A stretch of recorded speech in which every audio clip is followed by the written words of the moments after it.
Shalom, puji Tuhan. Kita akan masuk ke dalam perayaan pencurahan Roh Kudus, hari pencurahan Roh Kudus atau Pentakosta. Mari sebelumnya kita siapkan hati, kita berdoa terlebih dahulu. Terima kasih Tuhan untuk berkat-Mu pada hari ini, kami boleh bersama-sama mendengarkan apa yang menjadi isi hati-Mu. Biarlah perayaan pencurahan hari Roh Kudus atau Pentakosta ini boleh menjadi berkat yang kekal dalam kehidupan setiap daripada kami yang mendengar akan firman-Mu dan memasukkannya dalam hati, bahkan melakukannya dalam kehidupan setiap daripada kami. Terima kasih Tuhan. Tuhan urapi, Tuhan berkati. Dalam nama Yesus. Amin. Puji Tuhan, kita masuk ke dalam seri Covenant atau perjanjian ya. Sekarang kita masuk kepada perjanjian Abraham, Abrahamic Covenant. Dan ini sangat terkait saudaraku dengan hari Pentakosta atau hari pencurahan Roh Kudus. Ya, kita semua tahu hari ini kita merayakan hari pencurahan Roh Kudus atau Pentakosta, di mana setelah kenaikan Tuhan Yesus, maka 10 hari kemudian jatuhlah pada hari Pentakosta atau pencurahan Roh Kudus. Tapi sebelumnya kita akan membahas dan kita melihat ada keterkaitan dengan Abrahamic Covenant. Yang lalu kita bicara mengenai Noaik atau Nuh, perjanjian Nuh, yang mana telah kalau kita telusuri dari kitab Kejadian adalah sampai pada Kejadian pasal 10. Nah, saudara tahu pada Kejadian pasal 11, manusia itu keturunan Nuh sedemikian pandainya, dikatakan mereka berhasil dalam apapun yang mereka kerjakan karena bahasa mereka sama. Dan akhirnya mereka mendirikan Menara Babel ya. Menara Babel itu didirikan sangat tinggi, tujuannya apa? Naik tinggi sampai menjadi seperti Tuhan ya. Dan itu Tuhan tidak berkenan, akhirnya Tuhan membuat bahasa mereka menjadi tercerai-berai. Dan akhirnya mereka terjadi diaspora. Keturunan itu diaspora, mereka pergi ke seluruh ujung bumi ya, menjadi terpencar. Nah, kita masuk kepada Kejadian 12 ya, dikatakan di ayat 2. Kenapa masuk Kejadian 12 ayat 2? Karena pada saat itu Tuhan menyuruh Abraham keluar dari tempat tinggalnya. Saudara tahu tempat tinggal Abraham adalah di Ur Kasdim. Dan penemuan terakhir dari arkeolog menemukan sebuah perumahan yang sangat kuno ya. Pada zaman-zaman Abraham, kira-kira 5.000 tahun yang lalu, itu ada banyak perumahan-perumahan besar, saudaraku. Katakan besar itu memang karena satu rumah itu bisa punya 50 kamar ya, bahkan sampai di atas 50 kamar. Dan dikatakan rumah-rumah seperti itu tentunya adalah milik orang-orang yang kaya ya, keluarga-keluarga yang kaya. Dan kita tahu bahwa Abraham pada waktu berperang untuk membela saudaranya ya, dia akhirnya dikatakan membawa semua orang yang lahir di rumahnya. Yang lahir di rumahnya ada 318. Saudara tahu 318 orang lahir di rumahnya, berarti penduduknya berapa ratus orang? Jelas lebih dari 300 ya, bisa 500-600 orang yang tinggal di rumah. Itu merupakan satu rumah yang besar sekali. Dan tentunya Abraham adalah orang yang kaya. Tetapi ketika Tuhan menyuruh Abraham keluar dari rumahnya, pergi ke tanah yang Tuhan janjikan kepada dia, Abraham membawa seluruh keluarga dan pergi meninggalkan rumahnya. Dan itu merupakan satu tindakan iman yang luar biasa. Oleh karena itu Abraham dipanggil Bapak Iman. Dan perjanjian Abraham ini kuncinya adalah di iman, saudaraku. Imanlah yang bisa membuat perjanjian bisa tergenapi. Jadi kita berpatokan, kita mulai dari ketika Abraham dengan pandangan tertuju kepada Tuhan, kepada Allah, dan dia keluar dari Ur Kasdim sebagai orang yang kaya. Dia membawa semua pegawainya, semua orang yang lahir, keluarganya, dan dia keluar menuju ke tanah perjanjian atau tanah Kanaan. Dia sempat berhenti berapa tahun di Haran sampai orang tuanya meninggal, papanya meninggal, dan dia melanjutkan perjalanan menuju ke tanah Kanaan. Itu adalah iman daripada Abraham, dan oleh iman itu dia diselamatkan ya. Kita masuk dalam perjanjian Abraham, dikatakan bahwa perjanjian adalah perjanjian berkat, saudara. Saudara, di Kejadian 12 ayat 2 dikatakan, Aku akan membuat engkau menjadi bangsa yang besar dan memberkati engkau serta membuat namamu masyhur, dan engkau akan menjadi berkat. Aku akan memberkati orang-orang yang memberkati engkau dan mengutuk orang-orang yang mengutuk engkau, dan olehmu semua kaum di muka bumi akan mendapat berkat. Jadi ada dua bagian berkat. Satu adalah berkat dari Tuhan kepada Abraham. Kedua, setelah Abraham diberkati, Abraham dikatakan olehmu semua kaum di muka bumi akan mendapat berkat. Jadi Abraham ini menjadi saluran berkat. Abraham memberkati semua kaum ya. Semua kaum itu kita bicara bangsa-bangsa.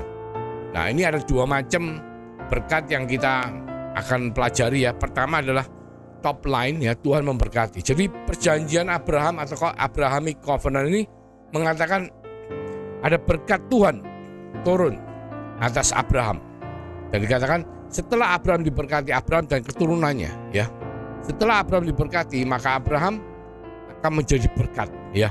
Jadi ada berkat dari atas mengalir ke Abraham, ada berkat dari Abraham dan keturunannya itu mengalir kepada sesama yang lainnya. Itu katakan top line dan bottom line. Istilahnya apa? Kita bukan hanya dijadikan top line itu orang yang diberkati Tuhan, tetapi kita juga dijadikan oleh Tuhan menjadi bottom line atau orang yang memberkati sekitar kehidupan kita ya. Jadi kita itu menjadi seorang berkat, diberkati untuk menjadi berkat, terutama berkat keselamatan atau messianic salvation ya. Katakan berkat keselamatan ini sesuatu yang kita harus salurkan kepada setiap umat manusia ya. Dan ini sangat terkait dengan hari Pentakosta ya. Nanti pada akhir daripada renungan firman ini kita akan melihat jawabannya di Kisah Rasul 1 ayat 8. Nah, Abraham ini dikatakan apa? Dia adalah bapak segala bangsa, bapak banyak bangsa. Pertama namanya bukan Abraham. Saudara kalau teliti tadi namanya itu Abram. Jadi Abram kemudian diubah menjadi Abraham. Kenapa? Karena Abram itu artinya kalau kita lihat di Kejadian 17 ayat 1 sampai 6, itu artinya bapak yang ditinggikan, bapak yang dimuliakan, bapak yang diagungkan. Ya, dia adalah seorang figur bapak yang ditinggikan. Ya. Tetapi ketika Tuhan ingin dia menjadi bapak segala bangsa, maka Tuhan mengganti namanya menjadi Abraham. Artinya bapak dari banyak atau bapak dari kumpulan besar. Jadi Abraham itu bapak dari apa? Bapak dari anak-anak tentunya. Kalau kita lihat di Perjanjian Baru di Galatia 3 ayat 7 dikatakan, jadi kamu lihat bahwa mereka yang hidup dari iman, mereka itulah anak-anak Abraham. Jadi tadi kita tahu bahwa kunci daripada perjanjian Abraham ini adalah di iman ya. Kita tahu ada meterainya yaitu apa? Harus disunat, saudaraku. Semua keturunan Abraham harus mengalami sunat. Tetapi kuncinya adalah iman dan harus punya mesbah untuk menyembelih korban bakaran. Di situ dikatakan bahwa kalau kita tahu ceritanya mengenai Ishak ya, di mana Ishak itu anak satu-satunya daripada Abraham. Ketika itu Abraham sudah 100 plus tahun ya, sesuai dengan umurnya Ishak, karena dia melahirkan Ishak dilahirkan pada waktu Abraham 100 tahun usianya. Jadi Ishak kurang lebih belasan tahun dan Tuhan minta Abraham untuk mengorbankan Ishak menjadi korban sembelihan, dan Abraham melakukan hal itu karena apa? Karena begitu besar iman Abraham, dan itu adalah gambar daripada keimaman daripada Abraham dan gambar daripada kurban daripada darah daripada pengorbanan anaknya yaitu Ishak. Juga termasuk di Kejadian 15 kalau kita baca dengan teliti, Tuhan mengadakan perjanjian dengan korban sembelihan dengan Abraham. Dan kita semua tahu iman itu membuat kita ini menjadi anak-anak Abraham. Dikatakan di Galatia 3 ayat 7, jadi kamu lihat bahwa mereka yang hidup dari iman, mereka itulah anak-anak Abraham. Jadi dikatakan di Kejadian 12 tadi bahwa Abraham dan keturunannya diberkati. Keturunannya siapa? Bukan secara daging, tapi keturunan secara perjanjian ya. Dikatakan kalau zaman perjanjian lama kita lihat anaknya Abraham ada Ismail dan Ishak. Tetapi bukan Ismail karena Ismail dari daging, tetapi Ishak karena Ishak itu adalah anak perjanjian. Tetapi hari ini saudaraku, anak-anak perjanjian adalah saudara dan saya yang beriman kepada Yesus sebagai Tuhan dan Juru Selamat. Karena dikatakan di Galatia 3 ayat 7 bahwa iman itu adalah tanda daripada anak-anak Abraham. Jadi Abraham adalah bapak dari segala bangsa. Siapa? Saudara dan saya yang beriman kepada Yesus sebagai Tuhan dan Juru Selamat. Bangsa-bangsa di Kejadian 17 ayat 5 dikatakan, karena itu namamu bukan lagi Abraham melainkan Abraham, karena engkau telah kutetapkan menjadi bapak sejumlah besar bangsa. Bangsa-bangsa merupakan konteks daripada nama Abraham ya, dirubah dari Abram bapak yang ditinggalkan menjadi Abraham. Jadi kita tahu bahwa Abraham adalah gambaran daripada Kristus. Dalam perjanjian lama Abraham juga ialah tipe daripada Kristus. Kristus ialah pewaris sejati dari bangsa-bangsa. Kita kalau baca Mazmur Mesianik, Mazmur 2, yang merupakan Allah mengatakan Allah Bapa menjanjikan bangsa-bangsa sebagai milik pusaka bagi putranya. Ini adalah gambaran Mazmur 2 ayat 8. Mintalah kepadaku, maka bangsa-bangsa akan kuberikan padamu menjadi milik pusakamu dan ujung bumi menjadi kepunyaanmu. Jadi gambaran daripada Bapa dari segala bangsa-bangsa adalah seperti Kristus yang memiliki semua bangsa-bangsa. Dan itu adalah gambaran dari Abraham. Sebetulnya secara alkitabiah Abraham itu merujuk kepada semua bangsa. Kalau kita lihat di Kejadian 12 ayat 3, dan olehmu semua kaum, dikatakan ya, semua kaum itu bangsa-bangsa di muka bumi akan mendapat berkat. Di Wahyu 7 ayat 9, dari segala bangsa, suku, kaum dan bahasa. Dikatakan di Amsal 14 ayat 12, dalam besarnya jumlahnya rakyat terletak kemegahan raja, ya. Wahyu 7:9, aku melihat kumpulan besar orang banyak yang tidak dapat terhitung banyaknya dari segala bangsa, suku, kaum, dan bahasa. Saudara, kita bayangkan dari sejak 5.000 tahun yang lalu ketika Abraham dikatakan sebagai bapak dari segala bangsa, sampai kepada nanti pada hari kesudahannya, itu kita tidak tahu berapa banyak orang-orang yang dikatakan beriman kepada Yesus Kristus sebagai Tuhan dan Juru Selamat, dan boleh dikatakan sebagai anak-anak dari Abraham secara iman, keturunan daripada Abraham, ya. Jadi sasarannya bagaimana bisa menjadi semua bangsa adalah ketika kita melakukan amanat agung yang ditinggalkan oleh Tuhan Yesus di Matius 28 ayat 18 sampai 20. Dikatakan ada dua targetnya. Targetnya adalah menjadikan semua bangsa muridku. Baptislah mereka dalam nama Bapa, Anak, dan Roh Kudus, ya. Menjadikan semua bangsa menjadi murid Tuhan. Itu adalah mengamini bahwa Abraham adalah bapak daripada segala bangsa. Karena Yesus datang untuk semua bangsa, bukan hanya untuk bangsa Yahudi. Dan Abraham bukan cuma bapaknya bangsa Yahudi, tapi Abraham adalah bapak dari segala bangsa. Nah, kita tahu pada hari Pentakosta, katakan Tuhan waktu dia naik ke sorga, dia ngomong, kamu jangan kemana-mana dulu, tunggu sampai kuasa itu turun, maka itulah waktunya. Ya, di Kisah Rasul 2 ayat 1 dikatakan, ketika tiba hari Pentakosta, ya hari Pentakosta ada pencurahan Roh Kudus, semua orang percaya berkumpul di satu tempat. Tiba-tiba turunlah dari langit suatu bunyi seperti tiupan angin keras yang memenuhi seluruh rumah di mana mereka duduk, dan tampaklah kepada mereka lidah-lidah seperti nyala api yang bertebaran dan hinggap pada mereka masing-masing. Saudara, jadi gambarannya itu mereka sedang berdoa di loteng Yerusalem, ya. Dan tiba-tiba ada angin menghembus, ya cukup keras, ya. Dan secara spiritual rohani terlihat seperti ada lidah-lidah api yang hinggap, ya, turun ke atas mereka masing-masing. Jadi seperti urapan Tuhan itu turun. Saudara ingat waktu Tuhan Yesus dibaptis di Sungai Yordan, ya, ada suara di surga yang mengatakan, inilah anakku yang kukasihi, dan terlihat seperti gambaran burung merpati yang turun dan hinggap di dalam melalui kepala dan tubuh Tuhan Yesus. Itu gambarannya adalah gambaran lidah-lidah api yang hinggap di atas kepala orang-orang yang di Yerusalem. Itu adalah pencurahan Roh Kudus, saudara. Gambaran dari Roh Kudus seperti lidah api yang tercurah dan hinggap di atas kepala masing-masing orang. Dan dikatakan di ayat 7, mereka semua tercengang-cengang dan heran lalu berkata, bukankah mereka semua yang berkata-kata itu orang Galilea? Jadi ternyata apa? Setelah mereka penuh dengan Roh Kudus, mereka mulai berkata-kata dalam bahasa-bahasa lain. Seperti orang itu mengucapkan bahasa-bahasa seperti yang diberikan Roh itu pada mereka untuk mengatakannya. Waktu itu di Yerusalem diam orang-orang Yahudi yang saleh dari segala bangsa di bawah kolong langit. Ketika turun bunyi itu, berkerumunlah orang banyak. Mereka bingung karena mereka masing-masing mendengar rasul-rasul itu berkata dalam bahasa mereka sendiri. Jadi ternyata ketika mereka kepenuhan Roh Kudus, mereka bisa berbahasa asing, ya, tanpa mereka belajar. Dan itu adalah satu karunia yang terjadi pada hari pencurahan Roh Kudus. Dikatakan, bagaimana mungkin kita masing-masing mendengar mereka berkata-kata dalam bahasa kita sendiri, yaitu bahasa yang kita pakai di negeri asal mereka.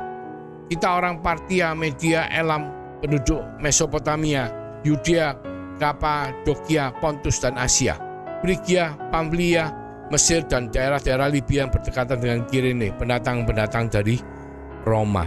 Jadi yang terjadi adalah mujizat dinyatakan secara luar biasa ketika terjadi pencurahan Roh Kudus pada hari Pentakosta. Saudara tahu di Kisah 1 ayat 8 Tuhan ngomong bahwa ketika kamu akan menerima kuasa kalau Roh Kudus turun ke atas kamu, dan kamu akan menjadi saksiku di Yerusalem dan di seluruh Yudea dan Samaria dan sampai ke ujung bumi. Jadi Tuhan sudah berjanji ketika dia meninggalkan kita semua, dia naik ke sorga.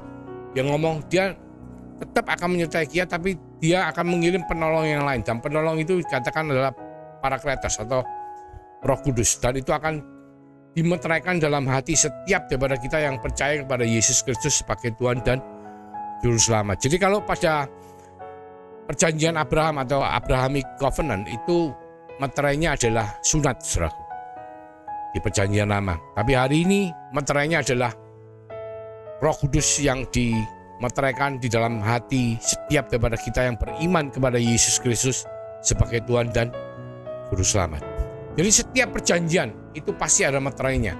Dan janji berkat yang Tuhan berikan kepada Abraham dan keturunannya adalah kita semua akan diberkati secara luar biasa. Dan melalui kita, semua bangsa di muka bumi akan mendapat berkat. Dan itu adalah gambaran daripada bagaimana Tuhan meninggalkan kabar baik kepada saudara dan saya. Ketika Tuhan naik ke sorga, Tuhan meninggalkan kabar baik, memberikan kabar baik. Beritakan, pergi, jadikan semua bangsa muridku. Beritakan kabar baik itu.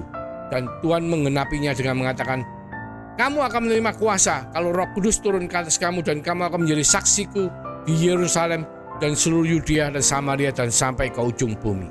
Hari ini saudaraku, saudara dan saya yang beriman kepada Yesus Kristus sebagai Tuhan dan Juru Selamat, hidup kita telah dimeteraikan Tuhan dengan Roh Kudus yang ada dalam batin kita.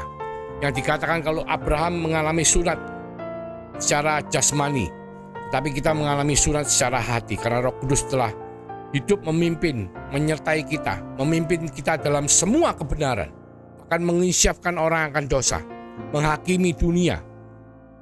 Dan saudara dan saya dipakai menjadi saksi Tuhan untuk memberitakan Injil Kristus sampai ke ujung bumi.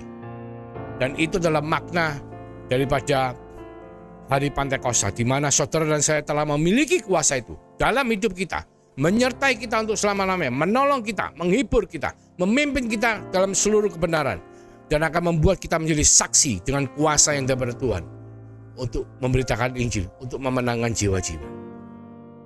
Mari kita lakukan apa yang Tuhan mau dengan kuasa urapan Roh Kudus yang ada dalam kehidupan setiap daripada kita yang beriman kepada Yesus Kristus sebagai Tuhan dan Juru Selamat. Selamat hari Pentakosta. Mari kita tundukkan kepala, kita berdoa. Terima kasih Tuhan, mengingatkan setiap daripada kita mengenai perjanjian Abraham, yang mana Engkau memberkati Abraham dan keturunannya, yaitu kita semua yang beriman secara iman, secara perjanjian. Sehingga melalui kehidupan kita hari-hari ini, Engkau menjadikan kita berkat bagi semua kaum, semua bangsa di seluruh dunia, bahkan sampai ke ujung bumi. Dan Engkau memberikan kuasa itu Tuhan, dengan meterai Roh Kudus yang menyertai setiap daripada kita pada hari Pentakosta peringatan ini, mengingatkan setiap daripada kita bahwa kuasa Roh itu selalu menyertai kita, memimpin kita pada seluruh kebenaran, bahkan memberi kita kuasa untuk memberitakan Injil, menjadi saksi Tuhan sampai ke ujung bumi. Terima kasih Bapa. Biarlah berkat daripada Allah Bapa, melalui kasih karunia daripada Tuhan Yesus Kristus yang telah dimeteraikan oleh Roh Kudus, yang selalu melindungi, menyertai, memimpin, memberikan kita kuasa untuk memberitakan Injil mulai dari hari ini Tuhan, sampai Engkau datang yang kedua kalinya, bahkan sampai Maranatha. Di dalam nama Tuhan Yesus Kristus Tuhan, kami mengucap syukur, kami berdoa. Haleluya. Amin. Tuhan Yesus memberkati.